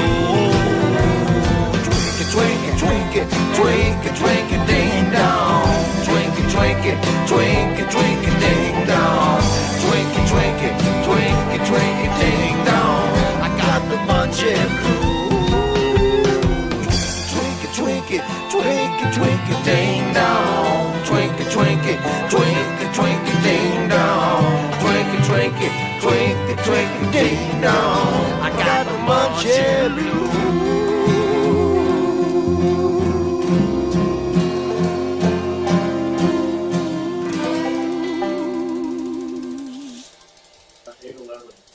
All right, and we are back. That was the hit, the Munchie Blues. I don't have the blues. I just have a stock bowl on my Shatterizer. There we go. I got it. So, everybody's back, I hope, except for Marcel, because I haven't heard him say anything yet. See, let's just wait for Marcel. Put it all on his shoulders. Alan, are you still there? Yes, sir. I am Alan right here. There I am. Yes. Here comes Marcel. I'm all set here. Oh, you got water here, Peter. So, we are going to be broadcasting all day tomorrow from about As it 1 should to be. 5. Mm-hmm. What was that? As it should be. As it should be. Well, we've done it. This is like our third or fourth year that we've done it. Yeah. Yep. Like we did with the time zone things. Although we missed Vancouver, I was told. I was so medicated by the time Vancouver came along. I don't even know where I was. Well, it'd be worse if it was Vancouver. I wasn't in Vancouver. That's what I do know. Okay. So here comes Marcel. Panarome. There we go. There's Marcel. So, Here I are. Where were we? We were in. Are we back? We were. I think we were in a 2007 area. I thought we were talking about what Trudeau's delays were all about. Joking. Yeah. Joking. Yeah, continue your conversation about Mr. Trudeau. Well, I did not know this. So, Mary Jane, what can you tell us about this thing? Is he really saying that? That's what the report had said, yeah. Well, yeah, I haven't been up on the news lately. You can't believe anything he's going to say, No, right? that's true. No. Because as you Really? pointed You out, can't it's believe like, anything the media says, though. Can I ask a question of all of you? What has he done wrong? First of all, I mean, he is doing right. what he said he would do. He is legalizing. He's in the process of legalizing cannabis in Canada, and what else has he not? What has he not done that he's promised? Did you read C-45? That's not legalization. No, I haven't. That's why I'm asking the question, so that way I can learn. Yeah, that's not legalization. He's making it that way his rich buddies can make a lot of money. And it's going to criminalize everybody else. So it's going to make things worse? Absolutely. Yeah. For example, just for yourself who's a patient, you know that you can medicate, you can smoke your joint anywhere that somebody else can smoke a cigarette, right? Now, come legalization, any person that's not medical is not allowed to smoke a joint out in public where someone else can smoke a cigarette. And I don't know any way that they would be able to enforce that. No. No, but it doesn't matter that they can't that's only a. It doesn't matter that they can't enforce it. First of all, you're right. They can't enforce it, which is clue number one, that it's a fucking stupid decision to make, which is another piece of fact that they have not done their homework. So what's wrong with this thing? Okay, I'm taking it over. What's wrong with this thing is that, you asked me to be on the show, right? I'm not trying to be a hard ass. They're taking it over because they have omitted copious data that favors our position. And they are making up other data and bolstering it with, well, we believe this and we believe that. And they have completely ignored the findings of 50-year-old findings of Lester Grinspoon. And they are completely obliterating the positive results of what's happened in Portugal. And they are completely omitting any kind of reparation efforts that even in the States, with all of their racist problems that they have, and let's not get into that unless you want to, but I don't think it can be argued. And these people down here in San Francisco and in Seattle, they're getting reparations. So before Whitey can make millions of dollars doing this shit, there's going to have to be a pit stop at, hey, look at all those black guys and all those black people and families that got fucked up because some guy got busted for smoking cannabis or whatever the hell, or even selling it, ruined his life, ruined his family, sent his kid to school without a father, blah, blah, blah, all the societal mayhem that they have bestowed upon us by these fictitious rulings, like courtesy of Nixon and Ehrlichman and all these people. And if we don't start taking some hard turns out of this bullshit term of thinking that they have been saddling us with, we're never going to get out of this thing. This is a hugely important piece of data, not a piece of data, this is a turning point in our friggin' history. We've already fucked up in 1970-71. Then Reagan came down and doubled down on it in 1980. It's been a disaster ever since. Everybody knows that. If I was playing this game by their rules, I've been dead by now. I'm sure they would have preferred that. But the point is, we can't just let them keep on throwing shit and material. To me, it's like they're just dumping a bunch of building materials in some random location. Okay, here's some girders. Here's some electrical cable. Here's some insulation. Here's a couch. There's your house. And you live in it the way we say. And they're like, well, we're going to have to move the couch over here. We're going to have to build a wall over here to put it in. Oh, yeah, we'll get to that later. Like, this is a completely poorly thought out by a fucking cop, this pig who's at the top of this pile. In whose right mind did we ever get to the point where we're going to say, hey, you know what we should do is legalize cannabis, make everybody okay? I know, let's consult with the police. And let's let them run the thing. And they consulted with the police, and they consulted with the police chiefs, and they consulted with the constabulary, and they consulted with healthcare workers who have a vested interest in pharma. Okay, a lot of the CAMH people, sorry, I know they do a lot of good and everything. And they don't come to me once. They don't come to anybody else on this show once who's going, oh, what's your medical shit right? And you really turn it around with this stuff, huh? And they're just choosing to ignore all this data, all this facts, and coming out with shit like, oh, we'll get to it next year. Supposedly the project of sober minds, they have fucked it up so badly. And once it gets in, these 7 laws or so that we now have become the 45 laws that they've got teed up. Thank you, Harrison Jordan at Leafly, who's going to be a lawyer student. You got to read this guy. Had him on my show once. How do you get 45 new laws on top of 7 old ones and call it legalization? Let's remember, legalese is a language for lawyers. They all go to school to learn what it is, so the rest of us don't know. This is a further entanglement and a directly antisocial development and turn towards a control paradigm that will be unmatched, even the way it is now. They're going to be putting people in jail. They're making up bogus things about if you're intoxicated or not. We've already got a gentleman on the show doing 3 grams a day, having no problems functioning. Somebody else does like 5 pinheads and they're not built up to it. Of course, they're going to be high and on the moon. So therefore, the entire intoxication thing, the entire police thing about pulling people over. You're going to pull me over. You're going to find I got cannabis in my system. Fine. You go ahead and prove I'm intoxicated. That's another thing. Intoxication is not necessarily lined up with cannabis in the system. They're just choosing to ignore this. And most people that don't care and don't know and don't use, they just believe the sources of the government every single time. We've got to not make another 50-year skid mark into mistake town like we did in the 70s. I'm done with it. I mean, that's how good his legislation is. And now it's so fucked up that even though he's promised to bring it in, and even though Justin said, well, yeah, no, I don't know where everybody got that July 1st. That you gave it to us. You said it was going to be that. So these folks don't know what they want, and it all got funded into existence in the first place courtesy of Stephen Bronfman, the Seagram's heir, who's basically taking his family's rum running template of the 20s when they were providing alcohol across the Saskatchewan border, etc., into Chicago during Prohibition. And that's basically what they're doing now. It's Prohibition with Booze 2.0. Why do you think there's speakeasies now?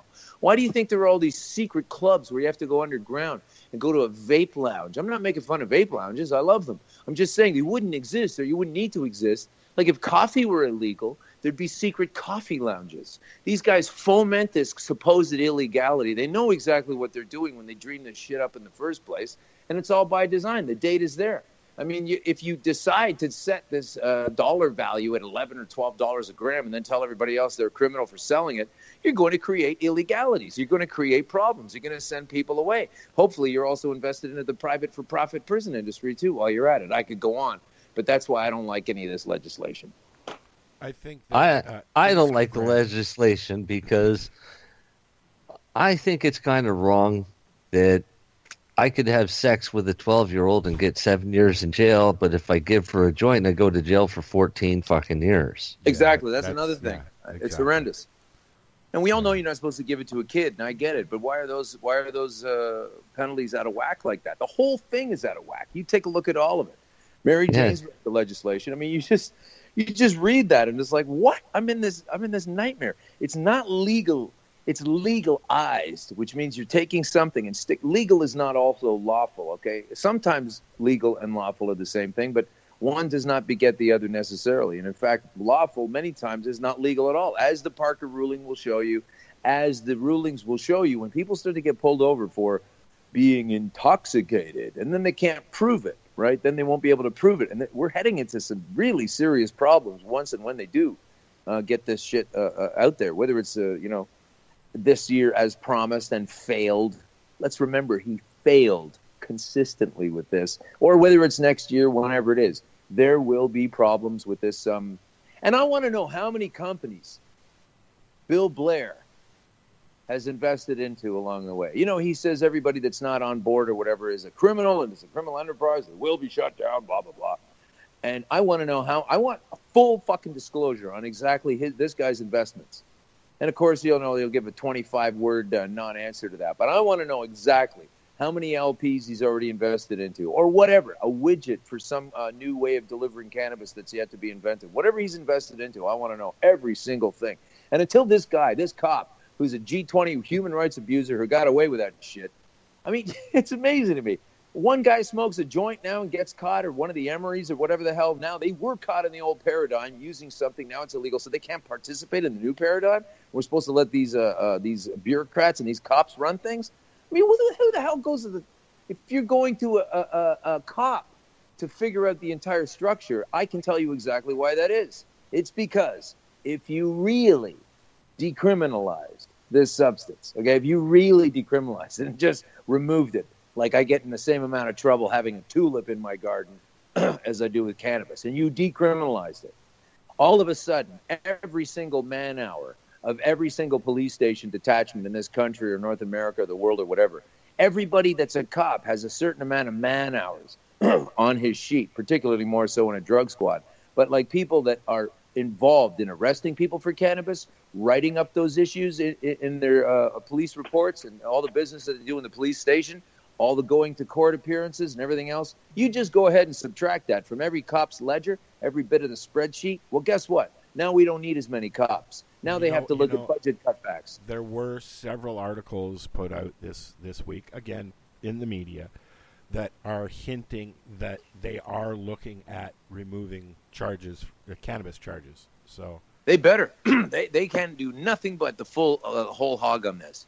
There's no moral ground whatsoever for putting. Listen to this. I mean, they're even considering doing it down in the States. So, you know. No, that's what I'm saying. They're already doing it in the States. That's what I'm saying. Justin's legislation, Kathleen Windbag's legislation, does not address these reparations. It's completely immoral. It's completely beyond the pale to say, look, this shit's illegal. You're in trouble. You're a bad person. I'm going to fuck your life. You're going to go to jail. I was worried about your health and your safety, and you use this stuff, and I caught you using it, so I'm not going to put you in jail. And we'll see how your kid does without a father in school if they're so worried about our health. You're going to do that, and then instantly turn to a whole bunch of other people are going to make millions of dollars, and the people that got fucked over in the short run get nothing but the continued sad story of the existence they've been handed by authorities. There is no moral ground for this, and these punks that are supposedly leaders in office, they don't even address that fact. That's not even addressed in any of the legislation here. And correct me if I'm wrong, Mary Jane. You probably read it more recently and more in depth than I did based on your report earlier. But I'm telling you, these people can't just go from labeling a bunch of people using it as criminals to labeling a bunch of people using it as the sanctioned profiteers, and most of the people drawing up these laws are invested into those companies. Bill Blair, how deep do your fingers go into the pie, buddy? It's going to be interesting to see what happens, that's for sure. But and we won't actually, I mean, let's be honest, we won't know what happens until it happens. Well, yeah, well, I got some pretty juicy predictions. I'm not going to argue them until they happen. But basically, I think a lot more people are going to be getting arrested. People are going to be getting surprised. I think at first you're right. That they're arrested. At first, yep. And then eventually the court challenges. And then eventually the court challenges are going to find in our favor, as they always do. No. But it's the process that has to happen, right? No, it doesn't. That's what I thoroughly disagree with. It's not a process that has to happen. Going to be there has to. I mean, there's going to be court challenges. I mean, there already are. You know. Oh, okay. The court challenges are going to go on for years after this fiasco comes out. This is the thing I'm calling for: is that we somehow, through the legislation. I mean, if they're going to punt it down the road, we need more input into what it's going to be like, because it's like the old thing: prevention's better than cure. I mean, you could just take a pile of garbage and not garbage, but you could take some pipes and some building supplies and everything and call it a house, or you could decide to actually draw up a plan that really works and build a foundation, and from there and come up and actually structure properly so that with those same pile of building materials, it is a house. You can't just dump a pile of shit somewhere and call it a house and force people to live inside of it, if you know what I mean. Yeah. And so we need to go, look, this isn't going to work. You're going to bust somebody for this, and he's going to be able to show that's not the case, and you're in for a world of trouble. And not enough people, I don't think, are aware of this or care. I mean, I don't mean to disparage anybody in the community, but you can't even believe the amount of people that I've met over my medical journey who are all on board with everything that I've got to say in the medical advances, but they didn't even realize at the time how healthful it is as a substance. As a smoker before, in the past, I can attest to that. I just thought it was a fun little thing to get you high once in a while. That's neat. I didn't realize the medical power of it. And still people today don't realize the medical healthful power of it, because not only are you doing that, you're subtracting opioid addiction rates and all the tragedy that goes with that, et cetera, et cetera, et cetera. It's just criminal to keep this stuff locked up in some crazy box and then call it legal when it's even more legalized and it has more laws around it than it does already in this moment. I know. Well said. they're removing some laws and adding more. Yeah, Correct? 7 going out and 45 coming in. Yeah. So that you tell me that's okay. I don't buy it. Yeah. No, it's not okay, and I'm sure that this new edit, this when we see whatever is going on now, is going to reflect some of that. I'm sure, but we won't really know until they say, "Here you go. Here's the regulations," right? Which is bugging a lot of people. Yeah. Well, it bugs me. I want to see what the regulations, the final draft is going to be. When Well, when I'm do you looking think forward that's to going the- to happen. I'm looking forward to the education programs. That's what I'm looking forward to as well. These indoctrination tracts, as they I've say. already seen some of the billboards being posted. People, they take pictures. You see a billboard or a commercial. They've got you remember a few years ago, Marcel, I said that I saw a poster on the subway in Toronto that Cam H was doing a driving in cannabis thing. Yeah. They're doing it again. Oh, God. And so Matt Myrna saw the poster and took a picture of it. And so, Well, look at the way they treat it. I mean, this is how fucked it up is. This is really quick point right here. I was just driving by this LCBO. Okay, so this is the company that's going to be selling cannabis. They've got a $650,000 logo. Congratulations. I've been informed by a very excellent artist and a graphic artist that thing should have cost no more than 25 grand. Anyway, there's a big banner now hanging out for summertime promotion outside of the LCBOs. It's probably on all of them because they're standardized. So some printer company got a great contract, and so it goes, and so the business expands. But this thing, it's a big banner hanging down by the door of LCBOs. Check it out. It's going on right now, May 2018. And it says, hip to sip. So what they're saying is it's hip to drink alcohol. That's what it is. Now, I don't have a problem with this at all. I don't have a problem with it personally. I want to get that out of the way. But I'm saying it's so fucking hypocritical for these idiots to tell you all the terrible things about cannabis. It has to be in this package and it can't be interesting to look at and it has to be a boring label And and you blah, know blah, what? blah. And they got this thing hip to sip. It's not going to say cool to vape. They're not going to put that in there. Exactly. And you know what? On that argument, I'm driving around the city a couple of weeks ago, and I noticed they've got this new slogan going up on the beer store where you can buy it. It just says beer here. So are we going to, maybe next year see cannabis here all over the place? Yeah. I know. That's what I mean. They're so hypocritical. They're so off the mark on this. And when they come up with a new program, when the same company is saying, oh, yeah, we got to make sure nobody really gets into this cannabis stuff. And they've got a big a poster that says, hip to sip. Hey, it's great to sit around and drink, isn't it? Yeah, yeah, yeah. Like, that is nuts. And having these characters, right? Like, you've got these, for a Budweiser commercial, you got a bunch of chicks running around in bikinis. Guess what? If you drink a bunch of this beer, you're going to get some of these gals and get laid and everything. That's the implied message, right? Can't have that with cannabis. Can't have Captain Morgan or some kind of cartoon slogan character, mascot for cannabis. Can't do any of that. You can do all of that with cannabis. With alcohol, sorry. It is so ridiculous on its face. And, of course, cops and people that involve themselves in these things, they drink alcohol all the time. Wouldn't be surprised if the chief of police has a bottle of Teachers at the bottom of the filing cabinet in his desk in his office. I mean, this is ridiculous stuff, man. And it's just such a ridiculous notion that we fall into this. And we're asking these people for permission. And we're hoping they provide. I met one guy, he was a friend of mine, don't talk to him much anymore, but when the new regulations came out, he said, well, I think it's okay. I mean, they're letting us have 30 grams of cannabis at any point. They're letting us have 30 grams? You think that's okay?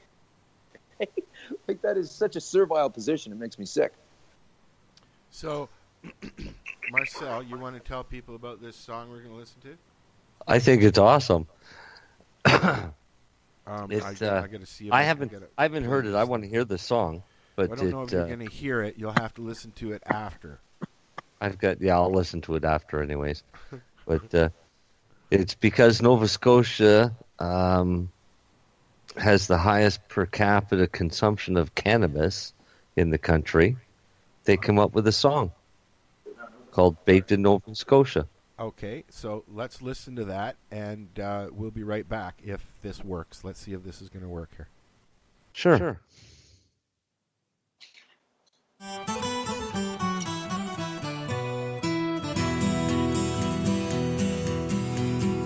We're baked in Nova Scotia, so have another toke. We'll puff and pass that doobie. Things move slower here, it's because we're mellowed out. Someday soon we can smoke it legally.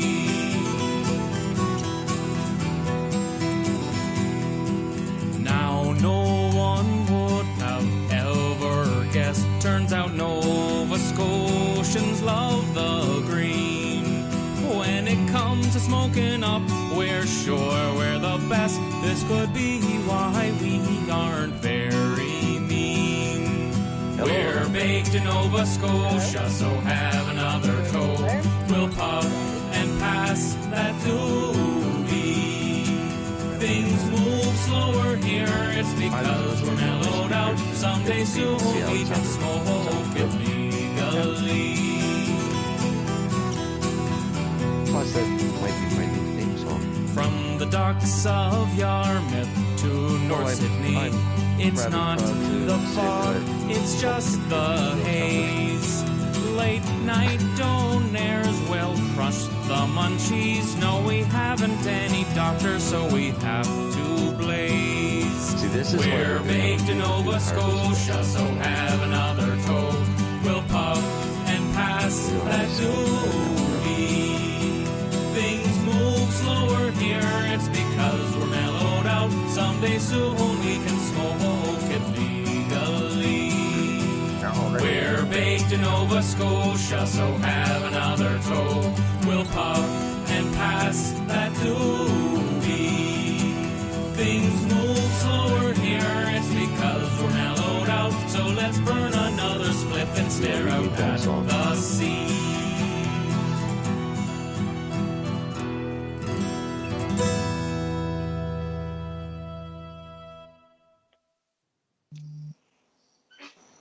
The album coming out Nova Scotia. soon. Hey, What's it like for you guys right now, waiting to get this thing out there? Yeah, album drops mid. Close that. Now we're back. I gotta say though, right away, I'm always happy to find out something I don't know, and I don't know everything, and I certainly don't claim to know everything. I just know what I know. I didn't know Nova Scotia was the #1 consumption place. I would have guessed BC maybe. Nah, we got everybody beat. We don't have a whole lot of people here, but we know how to grow good pot. Yeah, I never would have guessed that. So congratulations for the record. We also held the record for having the most doctors that were signing for patients. Oh, good for you. Back when we had the MMAR. Right. We have a lot of sick people here, so we figured out pot worked really good years ago, so we've all been using it. Oh, I thought you were talking about the legislature for a minute. You mean actual patients that are sick? Oh, yeah, sure, I get that. Oh, yeah. Sorry to hear it. Oh, we don't even want to talk about our legislature. We have a very, very well-working network here. Yeah. Well, good for that. That's good. Leave our dispensaries alone, leave the patients alone, and get more doctors to sign them. We don't have that here, and it's going to cause some issues for a lot of. It already has. Well, it already has. I mean, look what's going on in Kensington. At one point, you had how many dispensaries? Listen, I don't understand. I don't understand. You talk about the legislation that sucks. I guess they're not ready yet. Because how are you going to have 40 stores all across this giant Ontario, basically the Texas of Canada? How are you going to have 40 stores strewn across here? Right now, there's 67 dispensaries in friggin' tiny little Hamilton? I mean, how it makes no sense at all. Like, if you're going to Hamilton's the shit right now for dispensaries. It is. They're great. They're great. But I'm just saying, if you're going to have 40, saying to everybody for a year. Yeah, but if you're going to have 40 places all across, this is what's going to happen. So you say, well, we don't know what's going to happen until it happens. No, we do know this is going to happen. Yeah. Somebody's going to want to play by the rules. Somebody's going to want to do that. There's going to be a certain amount of people who want to play by the rules, and they live in a certain town or area that doesn't have a dispensary in Ontario. So they're going to get in their car. They're going to drive the 1, 2, 3 hours or whatever it is to get to the place that does so have it. And then they're risking all kinds of hassle on their return back to their area, particularly if they medicate before they get back in the car and on the way back. I mean, it's ridiculous, the amount of limitation that they have. It's only 45 minutes from Toronto to Hamilton, Niagara Falls to Hamilton, London to Hamilton. Windsor is a little bit further, but, it's very accessible. And I think that's one of the reasons why it's thriving. Along King Street, I was just down there a couple weeks ago, and right at the corner of King and Hess, and I haven't been in there, is another dispensary. It used to be a restaurant. So what I see happening there is people are moving into the Hess Village in hopes to capitalize on that lounge thing, right? Yeah. And you know, I hear a lot of dispensary people talking about they're going to go into the lounge thing. They're going to get ready for that, where they can sell cannabis to just like a bar. You know, I mean, it's coming. They've already said that's happening, right? Or a variation of that. Right. You figure that's going to happen? I didn't hear that. I think there's going to be some places where we can go and consume. Yeah. Will we be able to buy cannabis openly? I know a lot of people are hoping. Yeah, I mean, I think it may. I think it may be a long time coming before you see that. Before that happens, yeah. But look, like Tweed has been opening stores all over Canada, calling them information places. In hopes that they may one day may be able to be a dispensary. Yeah, and also they're really just glorified recruitment centers. Right now, but Yeah. don't forget, those guys are actively lobbying to be able to have their own dispensaries and standalone stores. Yeah. Right? Yeah. Because they want that retail market as well. I mean, they're basically being forced into a wholesale market because they're going to be the suppliers to the retailers. So now their wholesale market with no aspects or chance at all of getting retail market other than mail order to patients, which isn't going to be retail market. So they're lobbying to get their own stores. So Tweed going in and buying up locations for educational centers and places like that, in all honesty, is smart foresight, because if they ever get the approval, they've got a location everywhere. They're there. And in term, because they're not allowed to, quote-unquote, advertise, they're in neighborhoods where they feel they should be, and those are recruitment centers. I mean, if you go in there, you can sign up and find out what they've got, and they'll talk to you about the process and all that. But I don't know how far they go into the whole medical stuff with you, like they do at a dispensary. I don't know.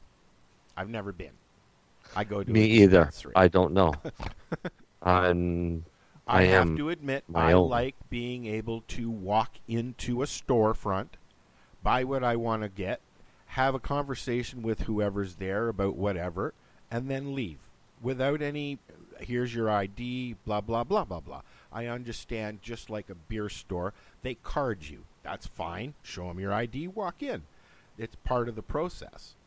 But the whole membership thing lost flavor with me when Com got raided, to be honest with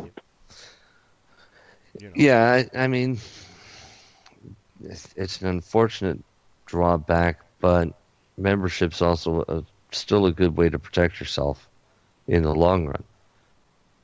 Who's being licensed, and a lot of people who I'm torn are on not it. even going to go forward. See, I don't have the same problem. I don't have the same issues.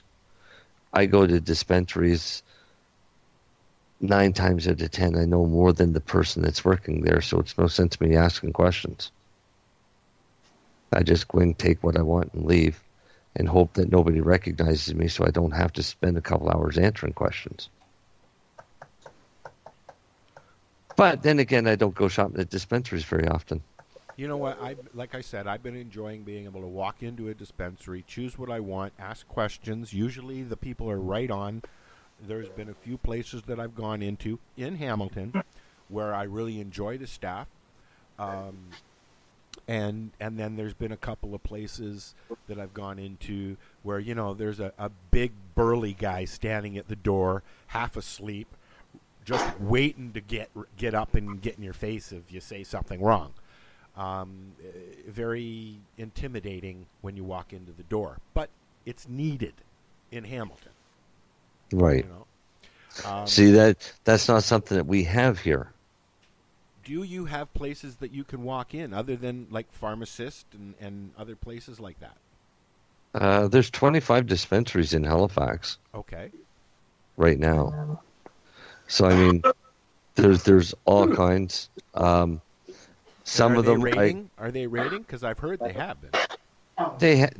They do every once in a while, but remember, cops only raid when there's a complaint. Okay. Because they don't go looking for work. I mean, they're human. They're lazy like everybody else. They're not going to go and look for work to make more work for themselves. They wait till somebody complains.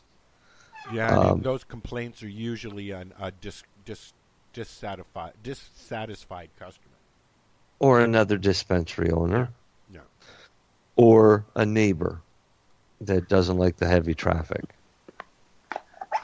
And that's the majority of who are the ones that are complaining. Once a complaint is filed, then the cops have no choice but to respond to it. But the cops don't want to waste their time going after a dispensary raid and then just to have it end up being thrown out in court because the prosecution doesn't want to have the laws overturned.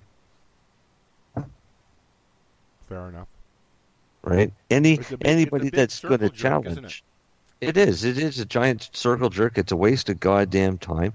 That there shouldn't be even licensed producers. It should just be like fucking tomatoes. If you want it, grow it yourself. If you want to grow it commercially, then you get a license and grow it commercially, like a fucking tomato. Price should be less than $1 a gram. Yeah, and you can put a tomato vine up over your fence too. Mm-hmm. Alan. Yes, sir. Please do us a favor. We're coming to the end of this thing here. Okay. Tell people one thing that we haven't got to really is your podcast. Sure. Tell people a little bit about that, when you can hear it. Yada yada. I think we're scheduled to be on the 11th. I don't know. Kim will have booked that. It's out of my hands now to book who's on when, so I look forward to it whenever it is. But we got a lot of great shows coming up. Mary Jane will know. What is it, Mary Jane? It is June the 5th. June the 5th. June 5th. Okay. All right, so that'll be great. We have Kim has got us booked into July, so I don't really know who everybody is anymore. We're only doing it once a week, so at the beginning it took a while to get people to come on because nobody, we weren't known. Nobody knew who we were. We were scrambling. Like on Sunday, we'd be looking for somebody for Tuesday. Now we're into July, and people are coming on and getting it. We've had great guests. So what's the show? It's called Green Crush, and it's green because green is cannabis, and crush is what it can do to cancer and a lot of other illnesses, and the laws that prevent our access to it. So that's how the name Green Crush came about. It was born of necessity because I didn't want to call it cannabis versus cancer or anything like that. I didn't even want to use those two words in it, although it seemed that was a bad idea because with search engines, if someone's looking, they get the show. But I just didn't want to go there. And I think this is what's been saving our ass a little bit on this YouTube cull, where they try to get rid of the channels that even talk about this stuff. So it's called Green Crush with Alan Park, and it's on YouTube every Tuesday live at 2:03 Eastern Standard Time, and we're always a little bit late. That's how we do it, and that's how it has been working for us. And we just discuss. First of all, it started out as the first few episodes were just by myself and explaining to people my story in detail. So if you like the show and you come across it, that's neat. Go back to episode 1, as is the case with podcasts, and go listen to the beginning of it. I stand behind, if somebody pulls something strange out of there in an audio clip and sends it to us and says, this is out of order, I stand behind everything I've said so far, and we've done 38 shows now and 39 coming up this week. So I just try to make it clear to people that there is a great remedy in this plant. This plant has a natural human rights access. And I'm watching a dog and a cat right now standing off, and I might have to make a move here. But this stuff is so helpful, and I need people to understand that I come from this experience as a person who has gone through just like the people that are on this show. And it's not just a commentary. I'm not just talking about sports because I like sports. I'm not just talking about movies because I'm a fan of movies, and there's nothing wrong with that. I talk about this because I was dead to the world and given no option, and this thing turned me around. This has caused me to do a great amount of research, maybe not as much as some people, but more than most, I think, enough to help myself find out how to get out of this pickle. And I just want to share this information. Like the system is so frightening. The medical system can be very upsetting. I know, because I was frightened and upset by it. And I'm just trying to take a lot of hitches out of the way for other people that might go through it. And I highly recommend, with the power of this show and the great guests that we have coming on, and we've got some wonderful, great. I'm so proud of the back catalog right now. If we had to stop tomorrow, I don't know what I would do, but I'd be very happy with what we've accumulated. But basically trying to get the facts out to people that this stuff can work, and it's not always that everything is 100% effective by one application of a cannabis. Nobody makes that claim. Nobody can make that claim. Certainly not chemotherapy.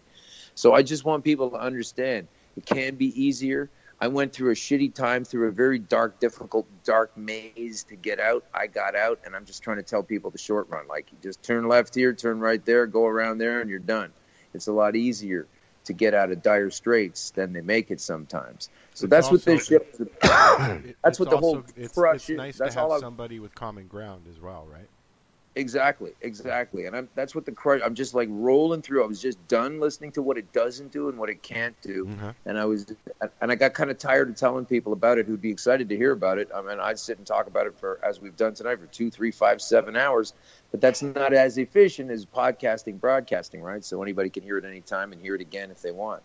And I just wanted to get that word out. And unfortunately and fortunately, in this almost year we've been doing it, we've not had any corporate sponsorship whatsoever. So that has been what we thought we needed that at the beginning. But what it helped establish in the positive end of things was a complete editorial freedom. I have not been told not to say something by anybody. I'm sure there are a few LPs out there who, if they listen or even care about the show, would be pissed off with what I've had to say about them.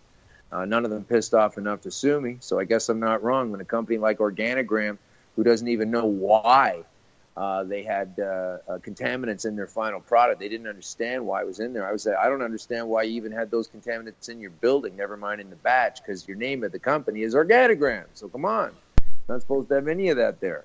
And there's a lot of dirty pool like that. So I'm just trying to tell people, you got to empower yourself, preferably grow your own and have access to it. Yes, you'll probably need to buy elsewhere. Don't take the government stigma of, oh, gee, I better get it from the liquor store or I'm a bad person. First of all, you're not going to be able to trust the quality of weed that goes into there in the long run when Monsanto Bayer get their fingers into re-engineering the thing to be far less effective than it already is. And if you don't believe that, you don't know the history of Frankenseeds, the Terminator seed, and how they engineered seeds for farmers to only last one season, so you got to buy more next year, and there's no seed saving. They can do all kinds of things with genetics. So look out for that in the future. That's the other beacon that I try to get people to. This isn't just fun time. You got to make sure that your supply is safe. You got to make sure you've got access to the kind of seeds you want to get and propagate the good stuff, because once they start resynthesizing and enforcing that, at these government dispensaries, you're going to have later on a reduction in the brands and the types and the kushes and the sativas and the whatevers, because these punks are going to breed it down and control it.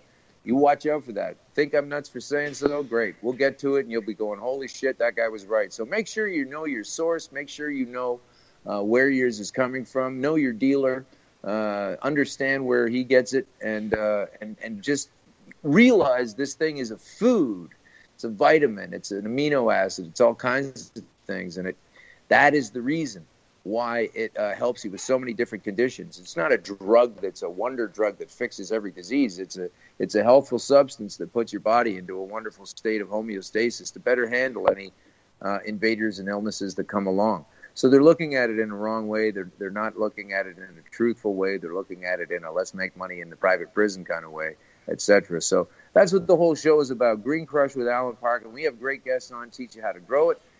Teach you funny stories about how they smuggled it into the country back in the 70s. Teach you about the repression of laws like in countries like ourselves and Ireland and Australia, all over the place, where we've had champions of spirit counter the ridiculous notions of government not allowing it, such as Vera Toomey in Ireland, who just fought them and said, I'm going to take my kid to Amsterdam, then we'll treat her there. And eventually she got an exemption from the government, and they finally even now pay for her daughter's medicine. So we do need to keep kicking these doors down, because that's the only way they change. This woman's like a one-woman army, and then a bunch of people got behind her because they realized she was in the right. Her poor kid having Dravet syndrome, and multiple, more seizures than I care to remember, multiple daily. Now the kid's down to like 1 or 2 a month or something, or even less than that, and that's still no good. But it's better than having multiple sessions daily, which can kill you. So this woman has taken on the Irish government. We got Jenny Hallam in.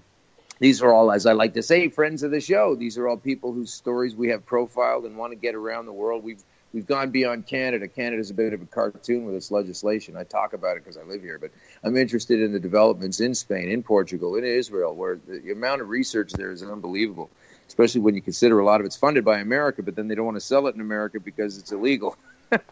But Dr. Raphael Mechoulam, with what he's come up with since 1963, the guy that identified the substance that is THC, just trying to get this information out there. It's been repressed. It's been suppressed. I talk a lot. Might as well talk about something that's super important. Green Crush, Tuesdays, YouTube. And when we get booted off from YouTube, take a look around. We will be reloading elsewhere. We do have all our shows backed up. And take a look for us. I'm not sure. I wish I knew right now, but we'll be going to Daily Motion, or WeMe, or one of the multiple other platforms out there for video. We're not going to go away just because YouTube pulls out the rug. YouTube isn't the last place to go. Exactly. So look for us if you get into that situation where you haven't been able to find us. Just crack open a Google page, I guess. I'm sure Danny is going to kill me when he hears this. My producer. I'm probably saying the wrong thing, but if we just disappear all of a sudden, look us up on Google, and there we will have migrated over to whatever it is. Some new platform, and all our shows will be there. They're not going to suck out our back catalog. I'm so sorry. That's not why we made it. This is great information. It's you might fun want to to do. search on Bing. I get to tell my story. I get to exercise my desire to broadcast. I get to just intertwine and interweave this all together and get out a really powerful message. And I stand by every minute of that show. We've had Sensible Ontario on. They were on a couple of shows ago. That was great.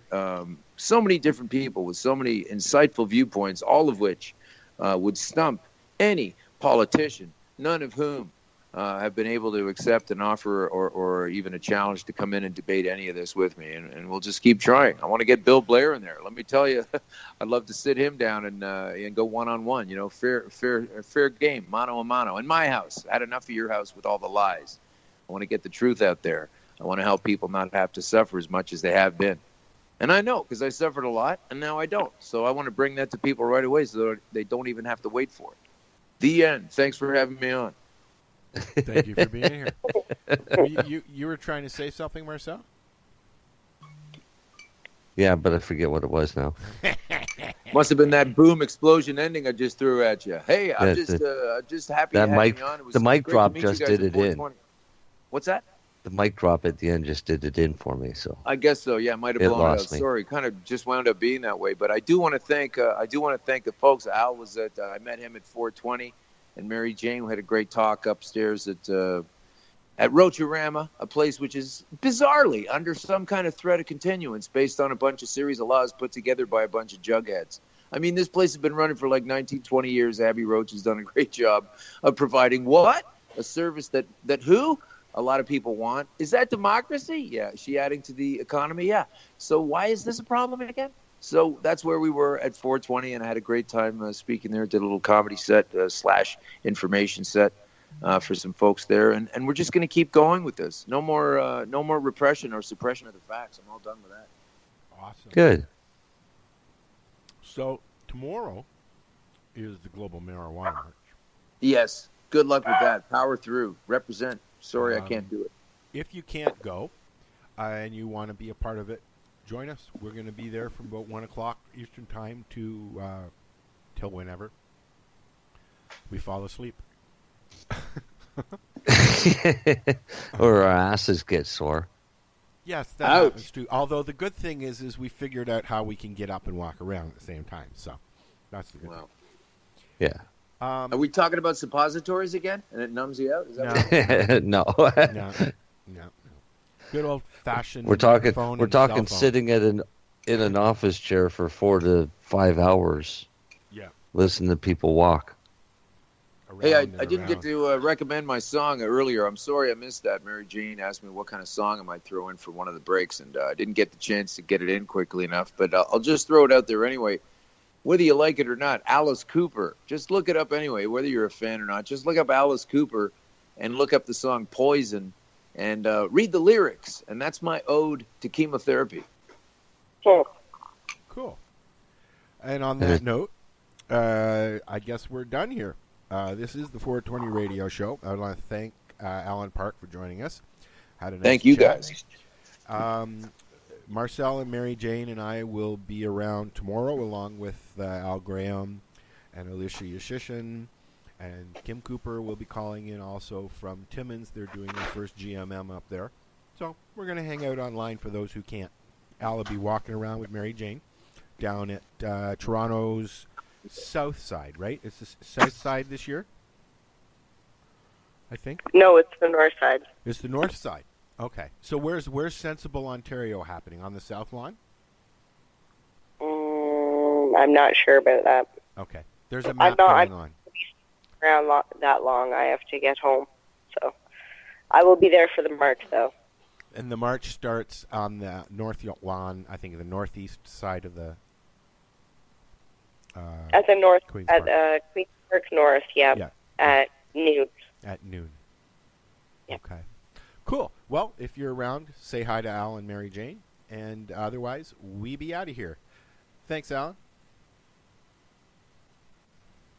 Maybe he left. I think maybe he left. All right, guys. We'll think talk he to left. you. All right. You have a good one. You too, Peace Mary. out. Night, Peace, Mary love, and Jane. hippie shit. Night, Marianne. Good night. So what are you doing? Nothing? Why not? Trying to get on the Lifestyle Radio website. Sounds like a cool website. Yeah, it's alright. Oh, wait, I might have it. You might have it. You're listening to Lifestyle Radio. The opinions expressed during this show are those of the individual participants and do not necessarily reflect the opinions of their associated organizations or Lifestyle Radio.